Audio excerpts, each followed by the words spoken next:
first tour ever. Yeah. We're in fucking Mexico City. Mexico City, where we recorded Chains and Stakes. Peekaboo. So a new album from scratch is always one of the most difficult things to do. So many decisions right off the bat. How will it be similar to the last ones, and how different will it be? Will it be darker, more uplifting, more accessible, or should we be more experimental with it? We'd walk from our Airbnb to the studio with coffee, or they'd have coffee waiting there. Heading up the spiral staircases to the third floor. Walk up to this nice terrace we'd hang out on every morning.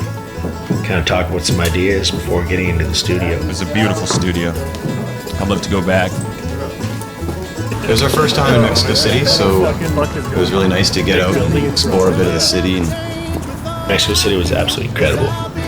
We probably ate 1,000 empanadas. Deciding where to record is so important.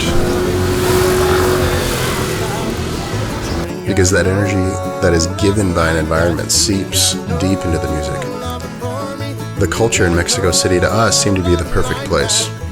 It's so different, with so much energy and liveliness. My first time in Mexico, when we were recording this stuff. And walk around Mexico City.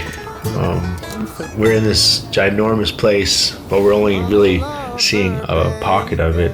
We'd walk to the studio every morning, and we'd pass by some fruit stands, and oh man, tough to say no to those mangoes. The city has this ancient culture mixed with a celebratory feel that you can just sense walking in the streets.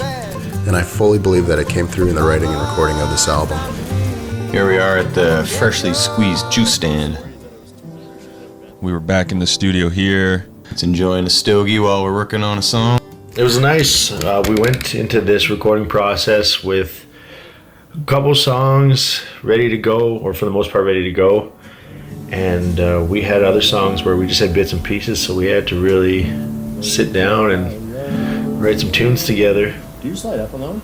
Yeah, it goes up. Here we're working on The Cured Contessa, which I think ended up being the very last song that we worked on. You had found a cool chord somewhere. We had to throw it together pretty quick. It was the last couple of days that one came together. Might have to, yeah. Let's try it again. Recording sessions on this were quite awesome. Everyone seemed to really pick up their skill level from the recordings before. You can tell we've been playing for a while and people have been practicing. Parts are getting a little more challenging, but seem to be executed quite effortlessly at times. The singing parts were interesting. I tried singing high harmonies on some parts where Scott's normally the high harmonies. It was just quite a lot of fun being able to do all this with one another again. And being in just Mexico City, what a place. Well, this was my second time in Mexico. First time was my honeymoon, but this was amazing to go to the beautiful Panorama Studios in Mexico City. Great staff. That feeling when it's your turn to lay down your lines. You get into the recording room and it can be just a lot to get everything that we need in just the way that we want it.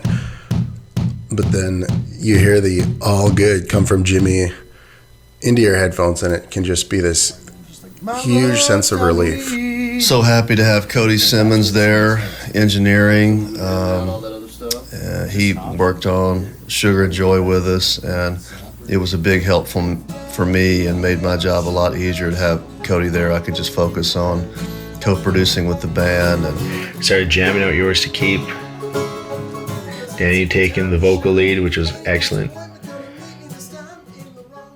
That song, I think, means a lot to a lot of people, and it means a lot to us and to Danny. So I'm really happy to have gotten that out. I think he created a work of art. Yeah, this was such a great experience, going out to Mexico, working with Jimmy again. It was so much fun. I'm really, really happy with what we got out of it too. Chains and Stakes might be my favorite Dead South record. That was a wrap.